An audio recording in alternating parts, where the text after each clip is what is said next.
다 같이 묵상하심으로 8월 4일 주일 예배를 시작하겠습니다.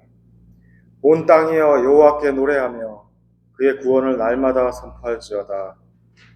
여호와는 위대하시니 극진히 찬양할 것이요 모든 신보다 경외할 것임이며 만국의 모든 신은 헛것이나 여호와께서는 하늘을 지으셨도다.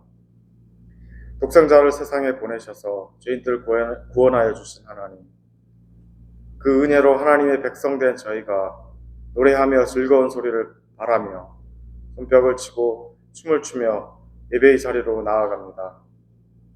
하나님이 기뻐하시도록 충만한 믿음 안에서 드리는 이 예배를 받아 주옵소서.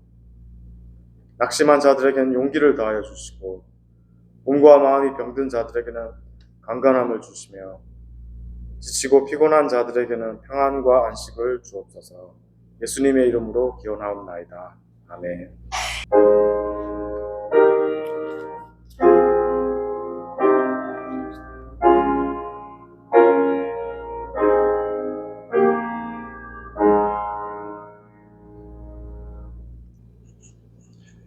자비로우시고 사랑이 많으신 하나님 아버지, 오늘도 저희를 불러주시고 주님 앞에 예배드릴 수 있는 은혜를 허락해 주심을 감사합니다.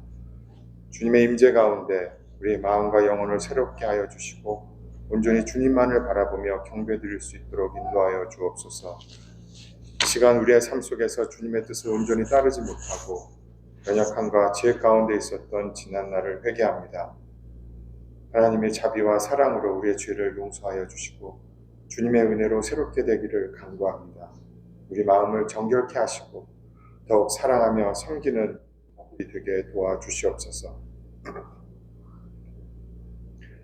특별히 육신의 연약함으로 인해 고통받고 있는 성도들을 위해 기도합니다. 그들의 아픔과 고통을 주님께서 아시오니 주님 치유의 손길로 그들을 만져주시고 속히 회복될 수 있도록 도와주옵소서. 아픈 성도들에게 위로와 평안을 주시고 그들의 마음에 하나님의 평강이 가득 차도록 역사하여 주옵소서. 어려운 상황에 처한 성도들을 위해서 기도드립니다. 경제적인 어려움, 관계의 어려움, 마음의 상처, 불안한 미래, 벗어나기 어려운 두려움 등 여러 가지 문제로 힘들어하는 성도들이 있습니다. 주님의 위로와 도움을 베풀어 주시옵소서.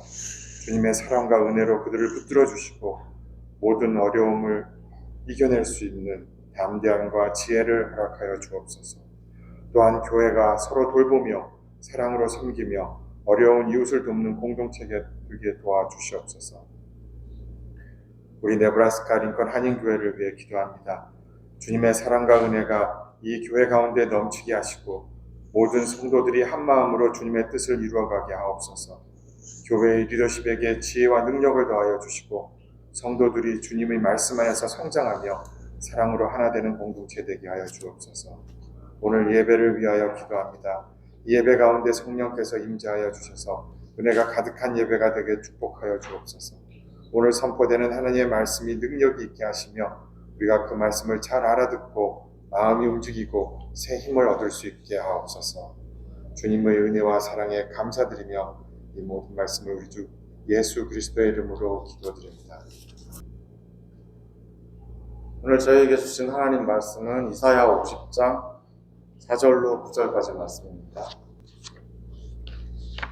주 여호와께서 학자들의 혀를 내게 주사 나로 곤고한 자를 말로 어떻게 도와줄 줄을 알게 하시고 아침마다 깨우치시되 나의 귀를 깨우치사 학자들같이 알아듣게 하시도다. 주 여호와께서 나의 귀를 여셨으므로 내가 거역하지도 아니하며 뒤로 물러가지도 아니하며 나를 때리는 자들에게 내 등을 맡기며 나의 수염을 뽑는 자들에게 나의 뺨을 맡기며 모욕과 침뱉음을 당하여도 내 얼굴을 가리지 아니하였느니라. 주 여호와께서 나를 도우심으로 내가 부끄러워하지 아니하고 내 얼굴을 부싯돌같이 굳게 하였으므로 내가 수치를 당하지 아니할 줄 아노라. 나를 의롭다 하시는 이가 가까이 계시니 나와 다툴 자가 누구냐? 나와 함께 설지어다. 나의 대적이 누구냐? 내게 가까이 나아올지어다. 보라, 주 여호와께서 나를 도우시리니 나를 정죄할 자 누구냐? 보라, 그들은 다 옥과 같이 헤어지며 좀이 그들을 먹으리라. 네, 박경혜 목사님 나오셔서 죽음을 사는 사람들이라는 제목으로 저에게 말씀을 해주시겠습니다. 이 세상에 신이 있다라고 믿는 사람들이 생각하는 신은, 그 신은 초자연적인 능력을 가진 존재이고 보통은 우주나 인간의 운명에 영향을 미칠 수 있는 힘을 가지고 있는 존재이면서 사람이 감히 넘볼 수 없는 그런 존재입니다.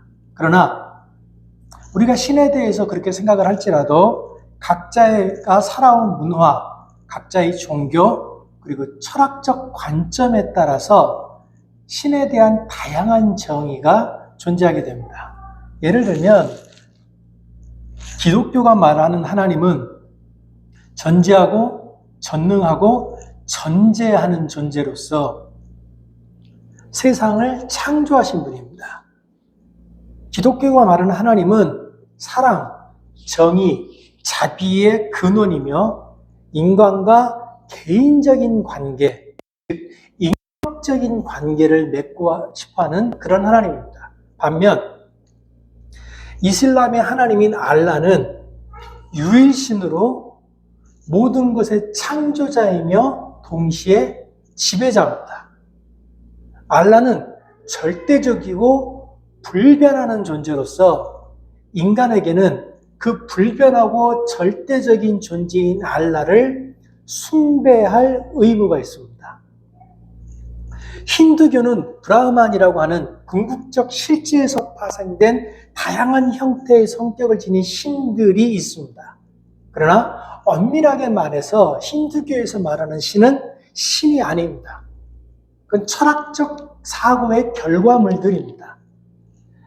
그런데 이렇게 인간이 자기가 믿는, 자기가 자란 삶의 환경, 자기의 종교에 따라서, 자기가 가지고 있는 철학적 소양에 따라서 신에 대한 다양한 사고를 함에도 불구하고 사람들이 신이라고 생각할 때는 공통적으로 가지는 몇 가지가 있습니다. 첫째는 신을 믿는다고 하는 사람들은 자기가 믿는 신을 믿고 있는 다른 사람들과 한 공동체에 속함으로써 그 공동체에 속한 사람들과 연대감을 갖기를 원합니다.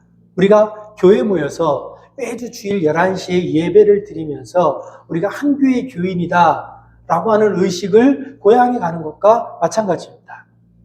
두 번째는 신을 믿는 모든 인간은 자신이 믿는 그 신을 예배하는 그 행위와 그 신에게 기도하는 그 기도를 통해서 신이 내 삶을 보호해주고 신이 내 삶을 올바른 방향으로 인도해주고 그리고 내가 가지고 있는 삶의 소원을 신이 이루어주기를 바란다라고 하는 기대감을 가지고 있습니다.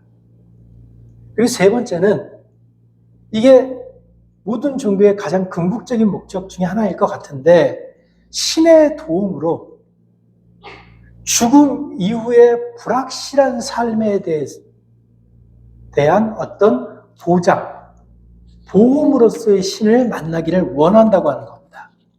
그런데 인간이 바라는 이런 것들을 신이 이루어 주려고 하면 신은 엄청난 능력이 있어야 됩니다.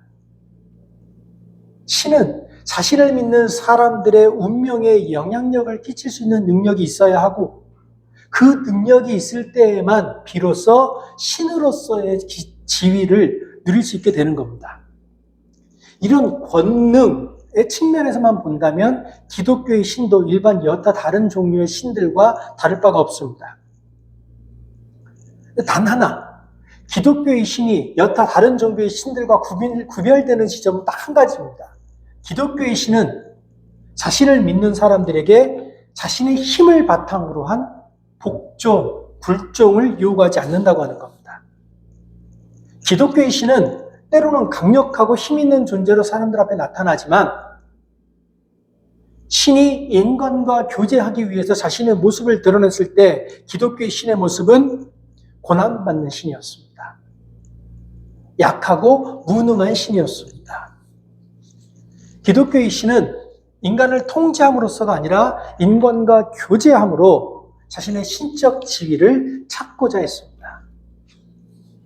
오늘 본문은 그 인간과 인격적인 교제를 갖고 하시는 하나님께서 하나님과 우리가 인격적인 교제를 하기 위해서 필요한 두 가지를 우리에게 요구하시는 본문입니다. 그게 본문에 나와 있는 학자와 제자에 관한 겁니다.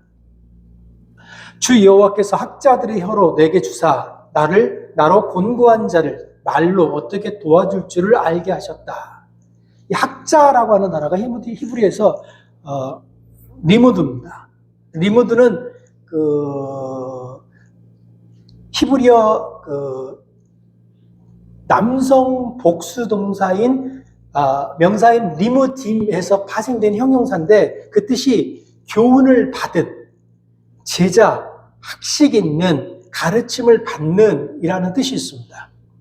그러니까 여호와의 교훈을 받은 학자, 그리스도인은 어떤 사람이냐면 여호와의 교훈을 받은 학자이어야 합니다. 근데 그 학자가 하는 일이 뭡니까? 백성들, 특히 곤고한 상황에 있는 백성들을 말로 돕고 위로하는 일을 하는 사람들입니다.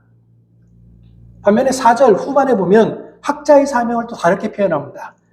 아침마다 하나님의 말씀을 듣고 깨우치는 사람이 학자랍니다. 그러니까 그 리무딤이 우리 성경에는 학자들이라고 번역이 되어 있는데 이런 내용으로 보면 학자들보다는 제자들로 번역되는 게 어쩌면 더 좋아 보일 수도 있습니다.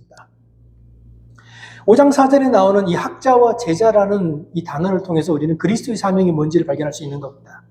그리스도인은 아침마다 그리스도를 묵상하고 하나님의 말씀을 묵상하고 하나님의 가르침을 받은 후에 내 삶의 주변에 곤고한 상황 가운데 있는 사람들을 찾아가서 말로 그들을 위로하는 사람입니다. 정신적으로나 육체적으로 지치고 피곤하고 야인 사람들, 경제적으로 어렵고 삶이 고달픈 사람들을 돕는 것이 그리스도의 제자의 사명이라는 겁니다. 그리스도인은 내가 매일 아침마다 깨달은 그 그리스도의 말씀을, 그 여호와의 가르침을 내 삶의 자리에 나가서 살아내려고 노력하는 사람을 말합니다. 그래서 그리스도인은 자신의 삶을 통해서 자기가 살아가고 있는 그 공동체에서 그리스도의 뜻을 드러내므로 그 공동체를 발전시킬 의무가 있는 사람들입니다. 동시에 그리스도인들은 제자입니다. 주 여호와께서 학자들의 혀로 내게 주사 나로 공고한 자를 말로 어떻게 도와줄 줄 알게 하시고 아침마다 깨우치시되 나의 귀를 깨우치사 학자들같이 알아듣게 하시도다.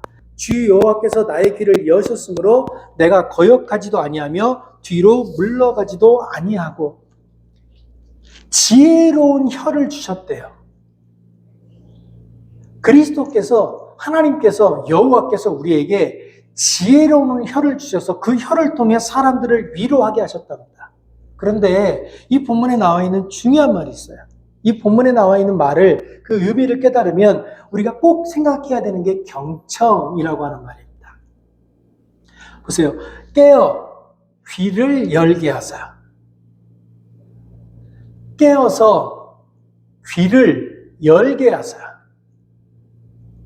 여호와께서 당신의 사람들에게 주시는 가장 큰 능력 중에 하나가 깨어서 귀를 여는 겁니다. 다른 사람의 말을 듣는 게 중요해요. 사람들은 가끔 경청 그러면 들었으니까 됐잖아 라고 쉽게 말을 해버립니다.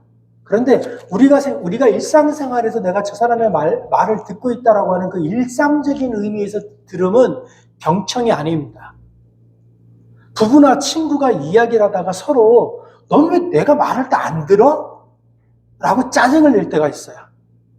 그런데 이 말이 나오기 전에 두 사람은 분명히 대화를 하고 있었어요. 대화를 하면서 상대방이 말할 때 내가 분명히 그 말을 듣고 그 말에 대해서 응답을 했을 겁니다. 그런데 말을 한참 해나가다가 갑자기 왜 너는 내 말을 안 듣지? 라고 질문하게 되는 거예요. 듣는다고 생각하고 있는 거지 듣지 않고 있기 때문에 그런 겁니다. 경청이란 단순히 상대방이 하고 있는 말을 듣는 게 아니라 상대방이 하고 있는 말의 의미를 내가 드러내겠다라고 라고 하는 의지를 포함한 행위입니다. 경청이란 대화에서 상대방의 의견을 존중하고 이해하려고 하는 적극적인 자세입니다.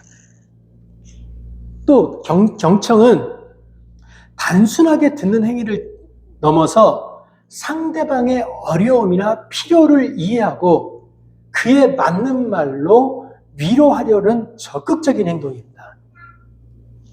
예를 들어서 이제 결혼하시는 분들, 여기 계신 결혼하신 분들이 집을 한 채 사기로 결정을 했어요. 근데 남편이 바빠서 집을 보러 다닐 틈이 없습니다.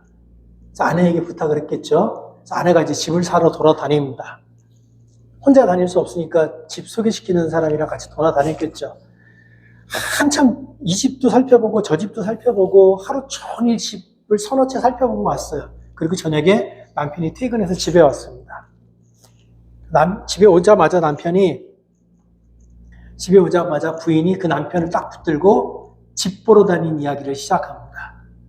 안 그래도 집이 한두 푼짜리도 아니고 큰 돈이 들어가야 되는데 아내가 어떤 집을 보고 왔는지 궁금했었던 남편이 아내의 말에 집중하기 시작합니다. 아내가 말을 시작합니다.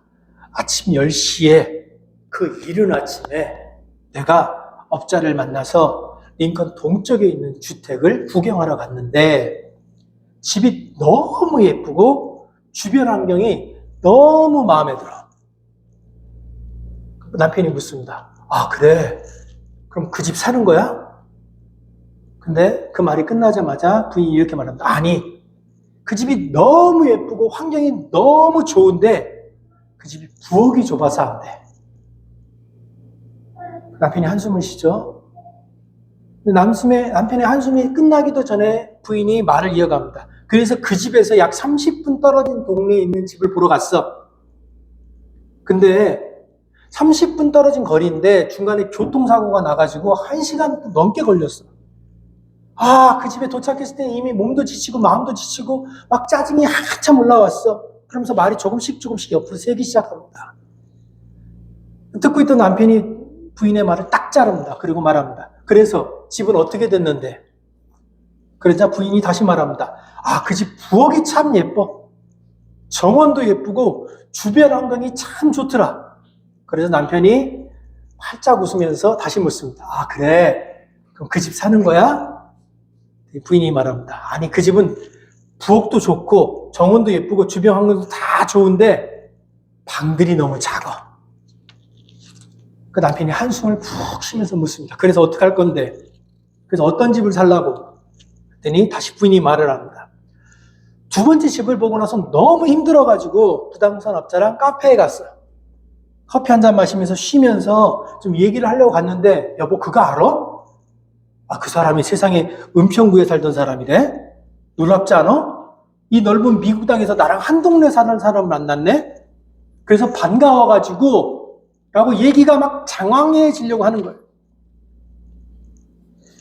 부인의 말이 장황해지려고 하니까 남편이 짜증을 내면서 막 소리를 지릅니다. 그래서 도대체 집은 어떻게 했는데? 그리고 싸움이 시작됩니다. 남편이 그래서 집은 이라고 소리를 지르니까 싸움이 시작되면서 부인이 남편에게 이렇게 말합니다. 왜 당신은 자꾸 내 말을 무시하고 내 말을 중간에 자르는데? 근데 남편이 다시 이렇게 말합니다. 왜 당신은 본론은 빼놓고 이상한 얘기만 하는데 집 사러 간 얘기 해준다며?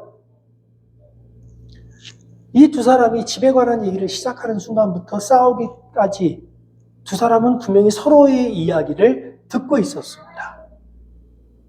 서로의 이야기를 듣고 있었지만 전혀 서로의 이야기를 듣지 않았습니다. 왜요?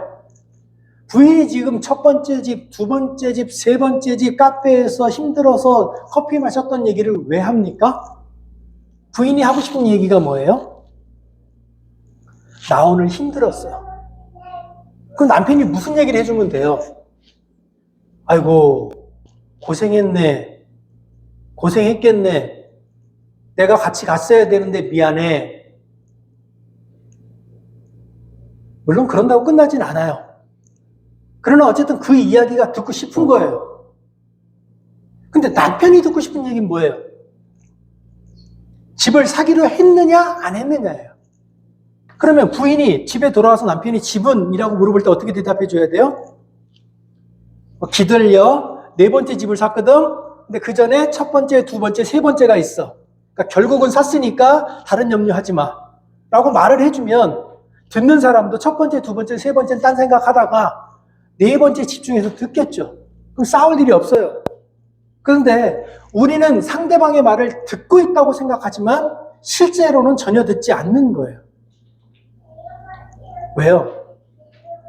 말만 듣지 상대방의 마음을 드러내려고 하는 노력이 없기 때문입니다. 이사야서 50장 4절 5절을 보면요. 말이라고 하는 단어가 한 번 나오는데 반해서 귀라고 하는 단어는 두 번 나옵니다. 그러니까 그리스도인은 어떤 사람이냐면 세상에서 들려오는 소리에 귀 기울이는 사람들이에요. 50장 4절에 이렇게 말하죠. 아침마다 깨우치시고 제자들들 같이 알아듣게 하시도다. 우리 성경에는 아침마다 라고 번역이 되어 있지만 히브리어 원문에는 이 아침을 뜻하는 보케르라고 하는 히브리어가 두 번 반복해서 나옵니다. 그런데 히브리어는 같은 단어가 두 번 반복해서 나오면 아주 강조하는 말이에요. 히브리어 원문 그대로 번역을 하면 아침마다 깨우치시고 매일 아침마다 깨우치시고 제자가 된다는 건요. 매일 아침마다 하나님의 말씀을 새로 깨닫는 것입니다. 여러분이 지난주에 예배를 드리셨다는 건 오늘 아무 의미가 없습니다. 여러분이 10년 전에 성신을 받았다고 하는 건 지금 여러분의 삶에 아무 의미가 없습니다. 여러분이 일주일 전에 기도의 응답을 받았다고 하는 건 지금 우리 삶과 아무 상관이 없습니다. 그리스도를 믿는 사람은 일주일 전에, 한 달 전에, 1년 전에, 10년 전에 만났던 하나님에 관해서 얘기하는 게 아니라 오늘 아침, 지금 이 순간 내가 만나고 있는 하나님에 관해서 말하는 사람입니다. 교회를 오래 다녔다고 해서 믿음이 좋아지는 게 아니에요. 내가 성경을 많이 봤었다고 해서 믿음이 좋아지는 게 아닙니다. 믿음은, 하나님을 아는 깊음은 교회를 다니는 연수와는 관계가 없습니다. 어떤 사람이요, 축구를 너무 좋아해서 매 시즌 축구 경기가 열리면 시즌권을 따서 시즌 홈 경기가 열리는 모든 경기를 다 가서 관람을 하고 상대방 팀에게 가서 하는 그 경기까지, 원정까지 따라가서 경기를 본다 해서 그런 경기를 10년 동안 경기에 관람을 했다고 해서 축구 실력이 늘지는 않습니다. 축구 실력이 늘기 위해서는 내가 직접 몸으로 그 운동을 체득하는 시간이 필요한 겁니다. 제가 예전에 그 한국 국가대표가 그 외국 국가대표를 불러서 그 상암 경기장에서 축구를 할 때 가서 한번 본 적이 있습니다.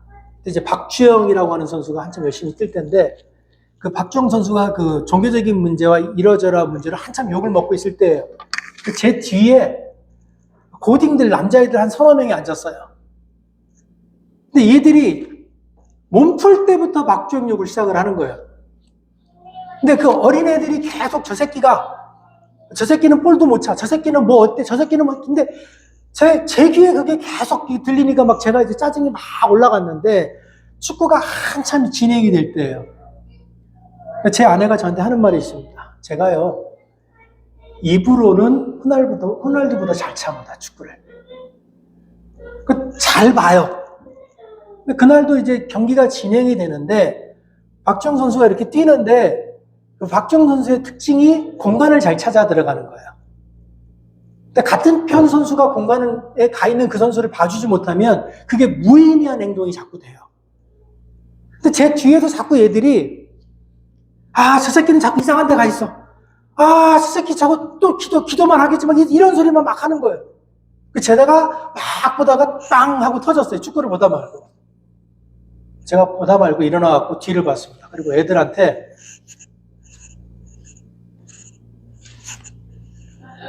한국 사람은 다 알아요. 이게 무슨 말인지. 그러니까 애들이 당황해갖고 나가지도 못하고 있지도 못하고 제가 축구를 안 보고 걔들을 바라보고 있으니까. 말로는요, 우리가 메시보다 연봉을 더 받아야죠. 말로 하는 거라면 피파 축구 게임 하는 걸로 하면 저는 그건 잘 못하긴 하는데 어쨌든 눈으로 보고 말로 하는 걸로 치면 우리가 국가대표죠. 그런데 실제로 우리의 실력이 높아지려고 하면, 나아지려고 하면 몸으로 체득하는 시간이 필요하다는 겁니다. 믿음도 이것과 마찬가지예요. 여러분, 교회 나와서 예배에 참석했다고 그리스도의 제자가 되는 게 아닙니다. 하나님의 뜻을 깨닫기 위해서 노력하지 않음에도 불구하고 하나님의 제자가 되는 사람은 없습니다. 루이스의 말처럼 우리가 믿음을 지키기 위해서, 우리의 신념을 지키기 위해서 노력하지 않으면, 훈련을 반복하지 않으면 우리는 아주 쉽게 하나님의 선을 떠나서 자기가 가지고 있는 자신의 사적 선이 마치 하나님의 선인 듯이 믿고 떠드는 사람이 된다고 하는 겁니다.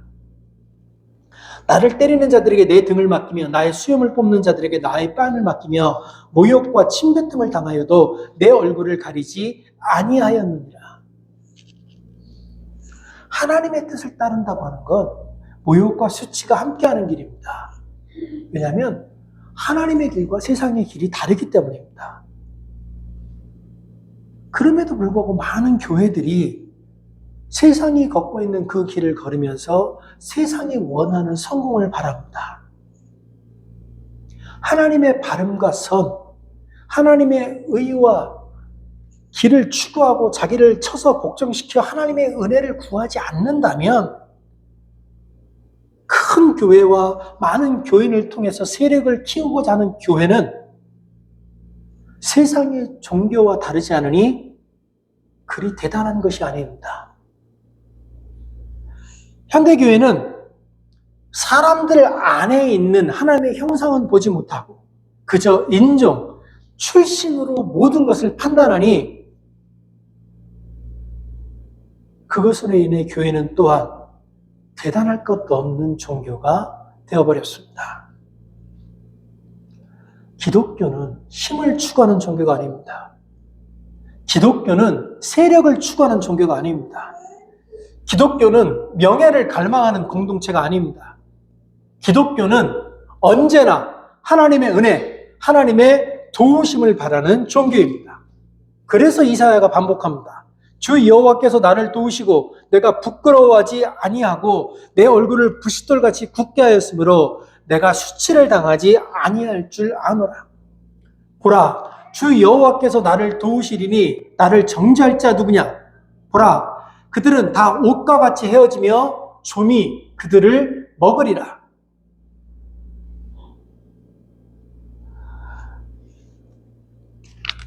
루비 캔드릭이라고 하는 선교사가 있습니다. 한국에 그 묘가 있는데 그 묘의 묘비명이 이렇습니다.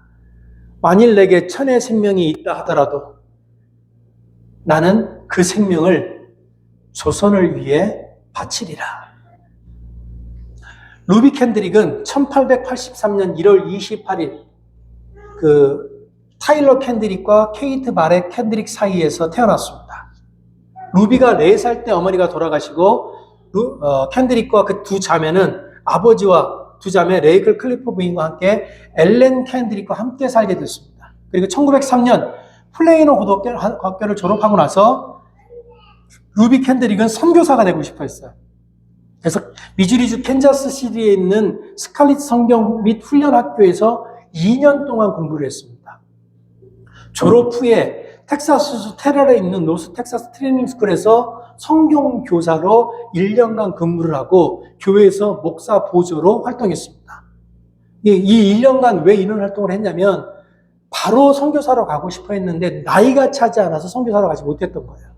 그래서 1년을 보내고 그리고 나서 1906년에서 1907년까지 사우스 웨스턴 대학에서 선교사로서 필요한 추가 과정을 수강했습니다. 그리고 1907년 캔드릭은 남간리 교회 해외 선교부에서 조선에서 5년간 활동할 선교사로 임명되었고 1907년 8월 29일 한국으로 출발했습니다. 한국에 도착한 그녀는 언어학습과 주일학교 교사 활동에 전념했습니다. 그런데 그녀가 조선에 도착한 지 1년도 되지 않아서 1908년 6월 20일 캔드릭은 서울에 있는 세브란스 병원에서 맹장염으로 사망했습니다.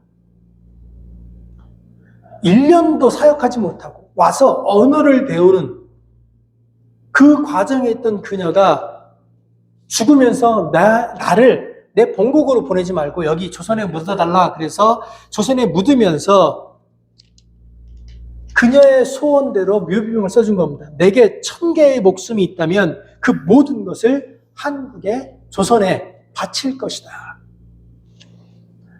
1908년 6월달 캔드릭이 죽기 전에 캔드릭은 자기가 곧 죽을 것이라는 사실을 알았던 것 같습니다. 그래서 유서와 같은 편지를 그 부모님에게 편합니다. 그 내용이 이렇습니다. 그쪽에 텍사스 쪽에 있는 교회에 있는 내용을 그대로 따온 거라 번역이 좀 이상합니다. 아버지, 어머니, 조선은 정말 아름다운 땅입니다. 모든 사람들이 하나님을 닮았어요. 그들은 선한 마음과 복음에 대한 열정을 보면, 그들의 선한 마음과 복음에 대한 열정을 보면 몇 년 안에 이 땅이 그리스도의 사랑으로 넘쳐날 것이라고 믿어집니다. 맨발로 10마일이나 걸어와 복음을 듣는 아이들을 보면서 그들의 안에 있는 하나님의 사랑이 저를 격려해 줍니다. 하지만 박해는 점점 심해지고 있어요. 며칠 전 예수님을 영접한 지 일주일도 되지 않은 사람 3-4명이 끌려가 순교했습니다. 선교사 토마스와 제임스도 순교했습니다. 선교회에서는 돌아오라는 명령을 내렸지만 대부분의 선교사들은 숨어서 복음을 나누는 이들과 함께 예배를 드리고 있어요. 모두 순교할 준비를 하고 있는 것 같습니다. 오늘 밤 저는 강하게 집에 돌아가고 싶다는 생각이 듭니다. 어머니, 저를 보내지 않으려 하셨던 그 마지막 순간이 기억나요. 외국인에 대한 혐오와 복음에 대한 반대 이야기 때문이었죠. 아버지, 어머니, 이 편지가 제가 쓰는 마지막 편지가 될지도 모릅니다. 제가 여기 오기 전에 뒷마당에 심었던 씨앗이 이제 우리 동네를 꽃으로 가득 채우고 있을 거예요. 조선 땅에서도 많은 꽃을 피울 다른 씨앗이 될 것입니다.